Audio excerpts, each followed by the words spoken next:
नमस्कार। उत्तराखंड की इन खास खबरों में आपका स्वागत है और मैं हूं आपके साथ चिपवन शर्मा। तो चलिए शुरुआत करते हैं बुलेटिन की। उधम सिंह नगर के रुद्रपुर में भाजपा द्वारा युवा सिख सम्मेलन का आयोजन किया गया, जिसमें प्रदेश के मुख्यमंत्री पुष्कर सिंह धामी, भाजपा प्रदेश अध्यक्ष महेंद्र भट्ट, संगठन महामंत्री अजय कुमार, कैबिनेट मंत्री सौरभ बहुगुणा, यूपी के कैबिनेट मंत्री बलदेव सिंह औलख, विधायक अरविंद पांड्या, प्रदेश महामंत्री खिलेंद्र चौधरी मुख्य तौर से शामिल हुए। बता दें कि सम्मेलन को संबोधित करते हुए मुख्यमंत्री ने कहा कि तराई को आबाद करने में सिख समाज का बहुत बड़ा योगदान है। प्रथम गुरु गुरु नानक से लेकर दशमेश गुरुओं के आशीर्वाद से ये धरती लगातार कृषि, उद्योग और विकास की दृष्टि में लघु भारत का संदेश पूरा विश्व में दे रही है। उन्होंने कहा कि गुरु नानक जी से लेकर गुरु तेग बहादुर जी तक समस्त गुरुओं ने राष्ट्र को प्रथम रखा और पूरे राष्ट्र और धर्म को एक सूत्र में पिरोने का कार्य किया। इसमें उन्होंने कुर्बानियां भी दी।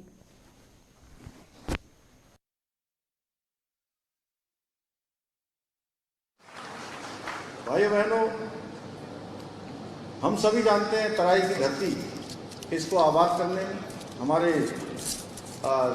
सिख समाज का बहुत बड़ा योगदान है। उन्होंने इस तराई को आबाद करने के लिए कठिन परिश्रम किया। प्रथम गुरु गुरु नानक जी से लेकर दशमेश गुरु, सबका किसी न किसी रूप में उनके यहाँ चरण पड़े हैं, उनका आशीर्वाद हमको मिला है और उनके आशीर्वाद से ये धरती लगातार कृषि प्रधान के क्षेत्र में, आज इंडस्ट्री के क्षेत्र में, आज विकास के क्षेत्र में, आज पूरे हिंदुस्तान के अंदर एक मैं कहूँ मिनी भारत, लघु भारत यानी मिनी इंडिया का स्वरूप यहाँ से जो है पूरी दुनिया के अंदर जाता है, पूरे भारत के अंदर जाता है। भाइयों बहनों, गुरु नानक जी से लेकर गुरु तेग बहादुर जी तक सभी हमारे जितने भी गुरु हुए, उन्होंने हमेशा राष्ट्र को प्रथम रखा और पूरे राष्ट्र को और धर्म को एक सूत्र में पिरोने का काम किया। उसके लिए उन्होंने जितनी कुर्बानियां दी वो हम सब लोग भली भांति जानते हैं। इसीलिए आज भी हम उनका स्मरण करते हैं। आज बड़ी श्रद्धापूर्वक हमारे प्रधानमंत्री जी ने वीर बाल दिवस मनाने का जो संकल्प लिया था, पूरे देश के अंदर, दुनिया के अंदर वीर बाल दिवस मनाया जा रहा है। ये प्रश्न भी है, ये प्रश्न केवल मेरा नहीं है कि मैं उत्तराखंड राज्य के मुख्य सेवक के रूप में बोल रहा हूँ। आखिर क्या उन शहजादों की जो कुर्बानी थी, उन शहजादों को जिस प्रकार से दीवालों पर चुना गया था, क्या इस देश की आज़ादी के बाद इतना कालखंड बीत गया, क्या ये काम उनके स्मरण का पहले नहीं हो सकता था? पहले भी हो सकता था, लेकिन कभी इस ओर ध्यान नहीं दिया गया। सिख भाइयों का जो योगदान है देश के लिए, उसको शब्दों में व्यक्त कर पाना नामुमकिन है। बहुत बड़ा योगदान है। यदि मैं कहूँ तो सिख परंपरा, एक भारत श्रेष्ठ भारत का जो हमारे प्रधानमंत्री जी का ध्येय वाक्य है, उसको जीवंत करने का काम अगर कोई कर रहा है तो हमारी सिख परंपरा कर रही है। हमने देखा है किस प्रकार से प्याऊ लगाए जाते हैं। बलदेव भाई, मैं चूंकि इसी धरती में बड़ा हुआ हूँ, किस प्रकार से सेवा का भाव किया जाता है।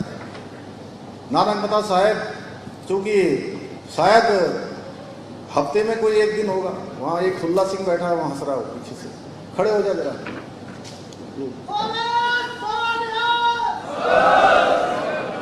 तो कोई ऐसा दिन होगा जिस दिन हमने नानकमता साहब, गुरुद्वारा साहब में माथा न टेका हो। कोई दिन ऐसा होगा जो हमने लंगर न छका हो। तो मैं समझ सकता हूँ कि किस प्रकार का और किस प्रकार का जो परिश्रम है वो हमने भली भांति देखा है। भाइयों बहनों, आज हमारे प्रधानमंत्री मोदी जी के नेतृत्व में हमारी डबल इंजन की सरकार हर वर्ग के उत्थान के लिए काम कर रही है।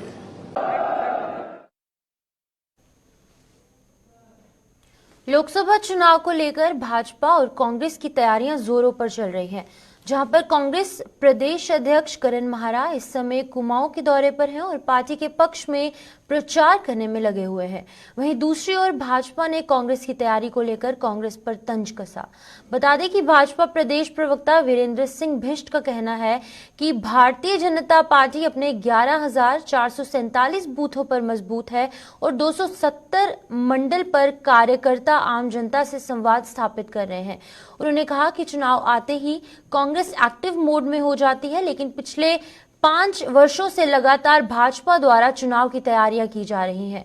वहीं कांग्रेस की तैयारी का आम जनता पर कोई असर नहीं पड़ने वाला और आगामी लोकसभा चुनाव में भाजपा की प्रचंड बहुमत से जीत होगी।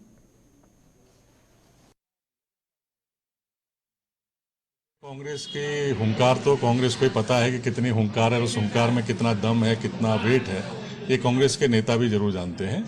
लेकिन भारतीय जनता पार्टी अपने 11,447 बूथों पर मजबूत है और 270 हमारे मंडल हैं। हमारे कार्यकर्ता निरंतर संपर्क और संवाद में लगे हुए हैं, लगातार बैठकें कर रहे हैं, लगातार पन्ना प्रमुख की जो हमारी टीम है बूथ स्तर पर, मंडल स्तर पर, शक्ति केंद्र स्तर पर, वो लगातार जनता के साथ संवाद स्थापित कर रहे हैं। हमारे नेता, हमारे मंत्री, हमारे सांसद, हमारे विधायक, हमारे मुख्यमंत्री जी, हमारे प्रदेश अध्यक्ष जी लगातार कार्यकर्ताओं के साथ में हैं। कहीं सम्मेलन है, कहीं जिला सम्मेलन है, कहीं मंडल सम्मेलन है, कहीं प्रदेश पदाधिकारियों की बैठकें निरंतर चल रही है और हम ये काम निरंतर 5 वर्षों से कर रहे हैं। कांग्रेस तो अभी 2-3 महीने से ही अपनी उनकी सुखबुहार शुरू हुई है कि चुनाव सामने आ गया है, उनके पास न प्रत्याशी है, न कार्यकर्ता है, न उनका प्रदेश का कोई संगठन मजबूत है। सब एक दूसरे के जिताने में, हराने में लगे हुए हैं। इसलिए कांग्रेस की चिंता कांग्रेस को करने दीजिए। जनता को पता है कि भारतीय जनता पार्टी जीतने वाली है और जनता का आशीर्वाद। देखिए, कांग्रेस की हुंकार तो कांग्रेस को ही पता है कि कितनी हुंकार है और उस हुंकार में कितना दम है, कितना वेट है, ये कांग्रेस के नेता भी जरूर जानते हैं। लेकिन भारतीय जनता पार्टी अपने 11,447 बूथों पर मजबूत है और 270 हमारे मंडल हैं। हमारे कार्यकर्ता निरंतर लगातार पन्ना प्रमुख की जो हमारी टीम है बूथ स्तर पर, मंडल स्तर पर, शक्ति केंद्र स्तर पर, वो लगातार जनता के साथ संवाद स्थापित कर रहे हैं। हमारे नेता, हमारे मंत्री, हमारे सांसद, हमारे विधायक, हमारे मुख्यमंत्री जी, हमारे प्रदेश अध्यक्ष जी लगातार कार्यकर्ताओं के साथ में हैं। कहीं सम्मेलन है, कहीं जिला सम्मेलन है, कहीं भारत रत्न पूर्व प्रधानमंत्री अटल बिहारी वाजपेयी के जन्मदिन को भाजपा सुशासन दिवस के रूप में व्यापक पैमाने पर मनाने जा रही है। बता दें कि कार्यक्रम के तहत बूथ स्तर पर उनके व्यक्तित्व को लेकर होने वाले कार्यक्रम श्रृंखलाओं के क्रियान्वयन के लिए प्रदेश संयोजक और सह संयोजक की नियुक्ति की गई।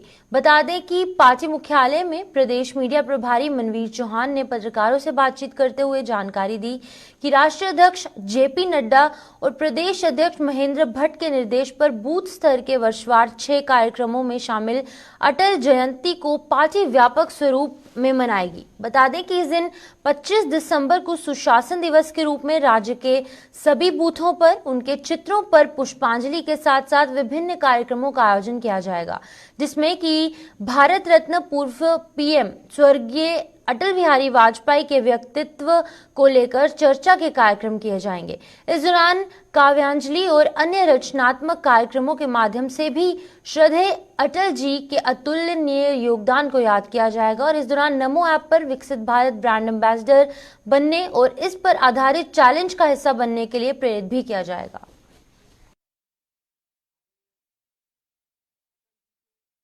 पार्टी भारत रत्न स्वर्गीय अटल बिहारी वाजपेयी जी के जन्म दिवस को सुशासन दिवस के रूप में मनाते आई है और इस वर्ष भी 25 दिसंबर को भारतीय जनता पार्टी प्रत्येक बूथ स्तर पर आदरणीय अटल जी के जन्म दिवस पर बूथ पर उसको मनाने जा रही है और प्रत्येक बूथ पर उनके कविताएं उनके द्वारा लिखी गई हैं, उसके काव्यांजलि का भी एक कार्यक्रम रखा गया है और भारतीय जनता पार्टी पूरे प्रदेश भर में हर्षोल्लास के साथ उनके जन्मदिन को मनाएगी, क्योंकि उत्तराखंड राज्य आदरणीय अटल बिहारी वाजपेयी जी ने दिया है, तो उनके उत्तराखंड के प्रति, उत्तराखंड के लोगों का उनके प्रति और भी श्रद्धा है। इसलिए उत्तराखंड में उनके जन्मदिन को और भी अच्छे तरीके से प्रत्येक बूथ पर मनाए जाने की योजना बनाएगी। कुछ दिन पहले मंदिर समिति के अध्यक्ष अजेंद्र अजय ने केंद्र और राज्य सरकार को पत्र भेजकर शीतकाल के लिए बद्रीनाथ और केदारनाथ धाम की सुरक्षा में आईटीबीपी को तैनात करने का सुझाव दिया था। बता दें कि केंद्र सरकार की मंजूरी के बाद आईटीबीपी की एक प्लाटून दोनों धाम की सुरक्षा में लग गई है। इसमें प्लाटून कमांडर के साथ 30 जवान जो है वो तैनात किए गए। वहीं अजेंद्र अजय ने ये भी बताया कि पिछले साल केदारनाथ के गर्भगृह को स्वर्ण मंडित किया गया था और इसी के साथ ही दोनों धामों में मास्टर प्लान के तहत बड़े पैमाने पर काम चल रहा है, जिसके मद्देनजर उन्होंने ये खत राज्य सरकार को लिखा था। जबकि राज्य सरकार ने केंद्र सरकार से ये गुहार लगाई थी कि इसके लिए दोनों सरकारों का वो तहे दिल से शुक्रिया अदा करना चाहते हैं।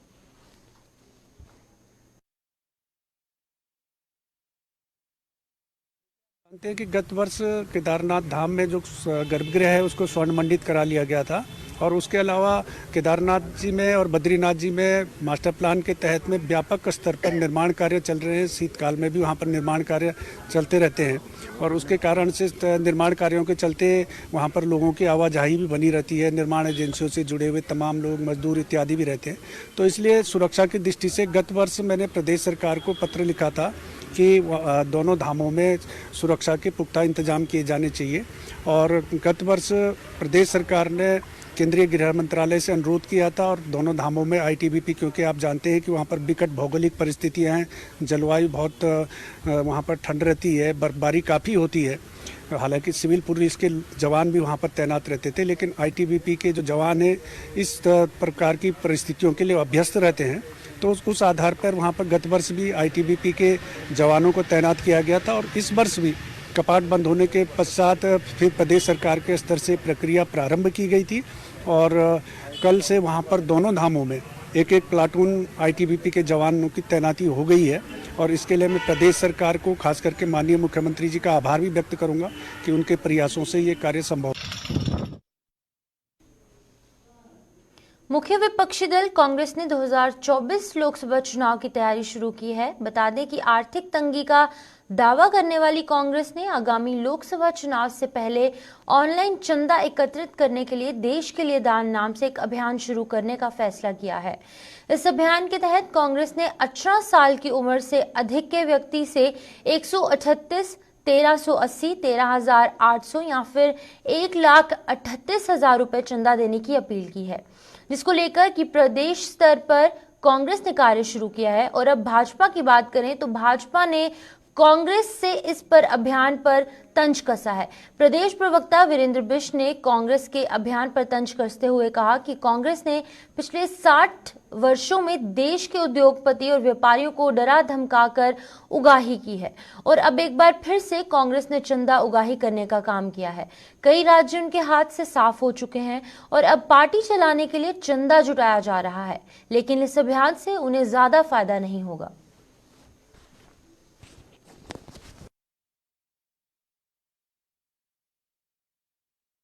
पार्टी का 138वें वर्ष में प्रवेश कर रही है।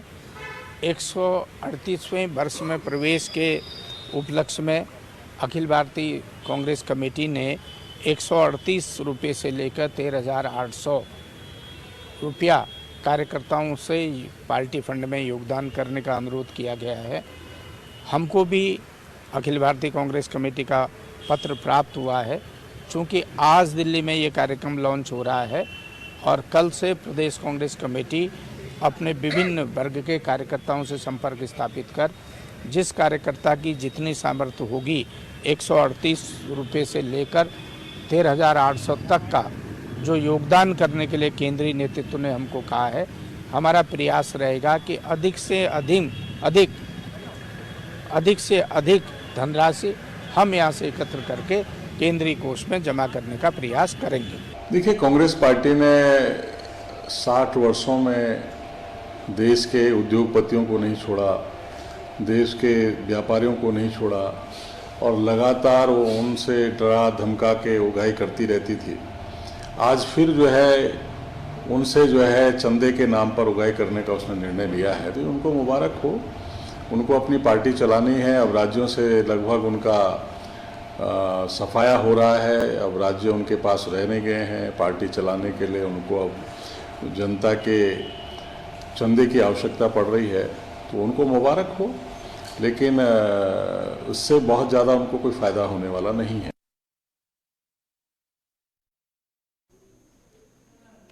मुख्य विकास अधिकारी झरना कामठान द्वारा राजधानी देहरादून स्थित ऋषि प्राणा सभागार में जनता दरबार का आयोजन किया गया, जिसमें मुख्य विकास अधिकारी द्वारा लोगों को पेश आ रही समस्याएं सुनी गई। इस दौरान करीब 112 शिकायतें प्राप्त हुई, जिनमें से ज्यादातर शिकायतें भूमि संबंधित और बिजली पानी इत्यादि से जुड़ी हुई थी। बता दें कि मुख्य विकास अधिकारी झरना कामठान ने संबंधित शिकायतों के निस्तारण के लिए अधिकारियों को निर्देशित किया, ताकि प्राप्त शिकायतों का जल्द से जल्द निवारण हो।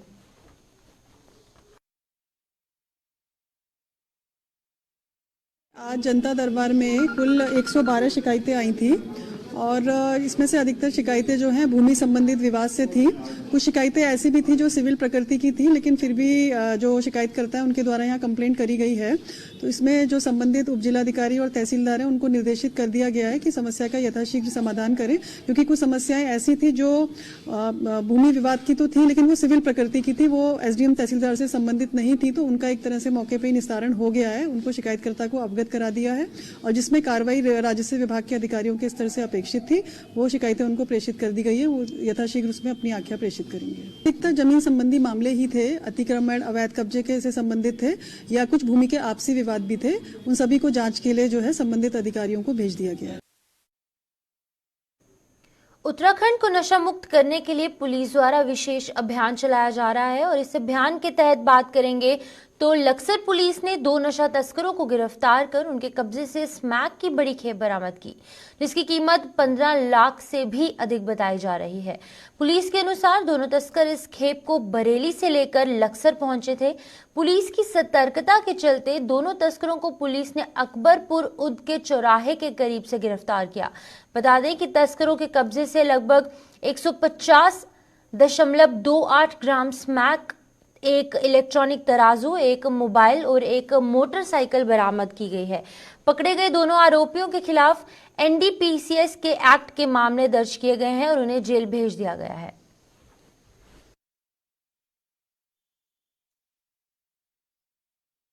लक्सर थाना क्षेत्र में लक्सर कोतवाली पुलिस के द्वारा करीब 150 ग्राम स्मैक के साथ 2 अभियुक्तों को पकड़ा गया है, और उनसे करीब दोनों ही अभियुक्त यहीं के रहने वाले हैं। हालांकि इनके जो वेयरबाउट्स हैं और उन लोगों के जो सप्लाई का जो चेन है वो बरेली से जुड़ा हुआ है, तो अन्य और भी इसमें अभियुक्त की भूमिका हम लोग तय करेंगे और उनके खिलाफ भी इसमें कार्रवाई करेंगे। लक्सर के शेखपुरी गांव में चोरों द्वारा एक डॉक्टर के घर को निशाना बनाते हुए घर से नकदी और जेवरात पर हाथ साफ कर फरार हो गए। बता दें कि चोरी की इस घटना की सूचना मिलने के बाद पुलिस ने मौके पर पहुंचकर मामले की तहकीकात शुरू की। वहीं एसपी क्राइम अजय गणपति कुंभार द्वारा बताया गया कि चोरी की इस घटना का मामला दर्ज कर लिया गया है और मामले की छानबीन की जा रही है। उन्होंने कहा कि आसपास लगाए गए सीसीटीवी कैमरे खंगाले जा रहे हैं और मामले की हर एंगल से जांच की जा रही है। चोरों को गिरफ्तार करने के लिए टीमें बना दी गई हैं और जल्द ही मामले का खुलासा किया जाएगा। उन्होंने अंत में ये कहा कि क्षेत्र में बढ़ती क्राइम की घटनाओं को देखते हुए पेट्रोलिंग बढ़ाई जाएगी और क्षेत्र में किसी भी तरह के क्राइम को नहीं बढ़ने दिया जाएगा।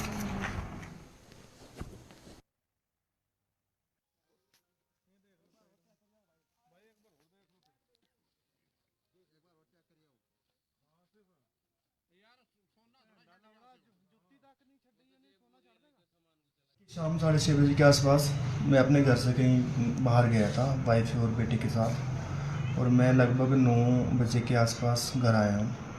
और जैसे ही हमने आके दिखाया घर के मेन गेट तो बंद था, लेकिन अंदर के सारे लोग टूटे हुए थे।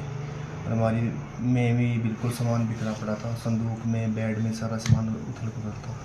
जब एकदम चेक किया कि देखा तो अलमारी से जो हमारा सोना है वो भी गायब था, और लगभग 1,80,000 रुपये। और मैंने तुरंत फिर पुलिस को सूचना दी, यारों दोस्तों को बुलाया, और कुछ कपड़े वगैरह भी गायब थे, जो बैग बाद में बरामद भी हो गया इधर से। एक शेखपुरी जो गांव है वहाँ से सूचना आई थी कि वहाँ पे चोरी, एक घर में चोरी हो गई है। तो इसके आधार पे पुलिस जब मौके पे पहुंची तो पता चला कि लगभग 1,80,000 के करीब कैश और कुछ सोने चांदी के ज्वेलरी ये चोरी हो गई है। इसमें मुकदमा पुलिस की तरफ से दर्ज किया गया है। परसों रात की घटना है, कल ही इसमें मुकदमा हुआ था।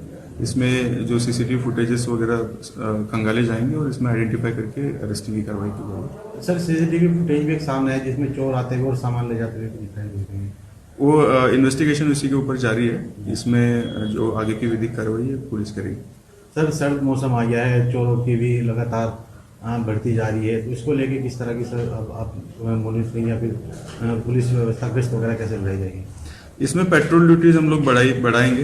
इसके अलावा चेकिंग पॉइंट्स भी कप्तान साहब के आदेशानुसार चेकिंग पॉइंट्स भी बढ़ाए गए हैं। उसमें लगातार चेकिंग जारी है और जारी रहेगी आगे भी। और जो एरियाज क्राइम अगेंस्ट प्रॉपर्टी के लिए सेंसिटिव है उस एरिया में पेट्रोलिंग बढ़ाई जाएगी।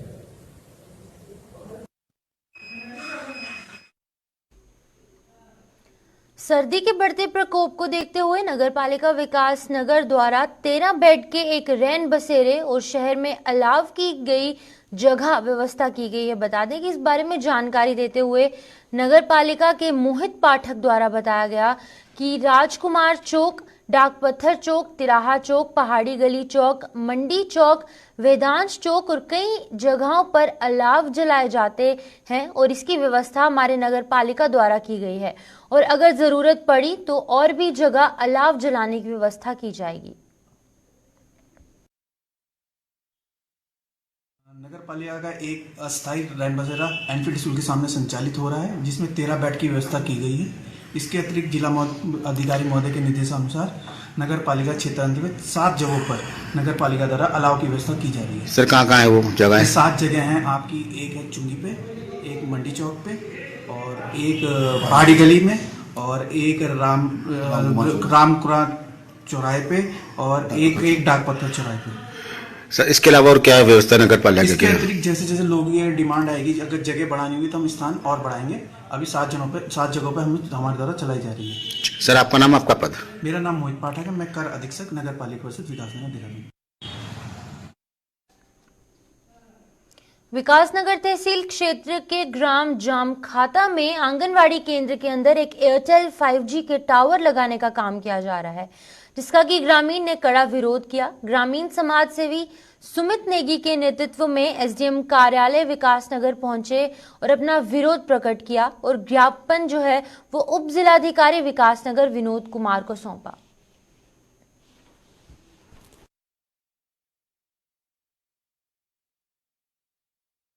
हम इसलिए आए थे कि हमारे गांव में जो टावर लग रहा वो नहीं लगना चाहिए, क्योंकि हम जो है ना छोटे छोटे बच्चे भी आंगनबाड़ी में जाते हैं हमारे, और वो काफ़ी हमारे घर में जो बुजुर्ग है, कई लोगों को हार्ट अटैक की बीमारी भी है, दिल की धड़कन भी है, काफ़ी मरीज हम आप लोगों को रिपोर्ट दिखाएंगे। ऐसी कोई बात नहीं जो हम लोग मरीज से मतलब जिससे हम परेशान हैं। जो टावर लग रहा है किस चीज़ का टावर लग रहा हो? एयरटेल का। अरे इसके पास और भी जमीन है, हमें ऐसी नहीं कि हमें उससे विरोध है, हम कहते हैं उसकी जमीन है और जगह लगा लो, उसके पास बहुत जमीन है और जगह लगा लो, गांव को छोड़ के बाहर लगा लो, हमें उससे कोई दिक्कत जो टावर लग रहा है आंगनबाड़ी के अंदर लग रहा है, हम तो उस बच्चे नहीं पढ़ते हैं आंगनबाड़ी में? पढ़ते हैं, तभी तो हमें दिक्कत हो रही है। सबके घर से एक एक दो बच्चे जाते हैं। कौन सी जगह है ये? जामन खाता। ये हमने पिछले इस महीने की 4 तारीख को भी एसडीएम साहब को ज्ञापन दिया था। ग्राम सभा जामन खाता और ग्राम आपका जामन खाता ही है, जिसमें आपके आंगनबाड़ी केंद्र में एक टावर लग रहा है 5G का, एयरटेल का, और लोगों का विरोध है उसमें कि वहाँ बच्चे भी, एक तो घनी आबादी है और आंगनबाड़ी में बच्चे पढ़ते हैं, तो वहाँ पे जो है वो नुकसान कर सकता है वो टावर, वास्तव में है ये। तो एसडीएम साहब को एक ज्ञापन दिया गया था कि तो तुरंत रुकवाकर उसे आबादी क्षेत्र से अलग बनवाया जाए। तो एसडीएम साहब को जब ज्ञापन दिया गया तो उससे लेकर अभी तक कोई कार्रवाई हुई नहीं थी, और कल परसों से फिर उसमें उस व्यक्ति ने, जो वहाँ का वार्ड मेंबर ही बताया जाता है, उसने फिर से काम शुरू कर दिया। तो इसलिए हम दोबारा एक बार एसडीएम साहब को ज्ञापन सौंपने आए थे कि जो पुरानी कार्रवाई थी उसको कुछ नहीं हुआ, तो एसडीएम साहब ने हमें बताया कि हमने 2 लेटर जो है, एक एमडीडीए और एक सूचना विभाग को दे दिए हैं और दूरसंचार विभाग को दे दिए हैं, और एक लेटर हमने उनसे रिसीव करा के एसएचओ के लिए करवाया है सैंसपुर थाने के लिए कि तुरंत उसको रुकाया जाए। जो टावर लग गया फिर आगे क्या रहेगा आपका? हम टावर को लगने नहीं देंगे। हमारे साथ में जो ग्रामीण क्षेत्र के लोग हैं उनका कहना है कि टावर लगे, कोई दिक्कत नहीं है, जब सुविधाएं सबको मिल रही है, लेकिन आबादी से दूर लगे। वो बिल्कुल आबादी, घनी आबादी में, और जहां आंगनबाड़ी केंद्र है वहां बिल्कुल भी नहीं लगना चाहिए। तो चलिए उत्तराखंड के इस खास बुलेटिन में इतना ही। मुझे दीजिए इजाजत। नमस्कार।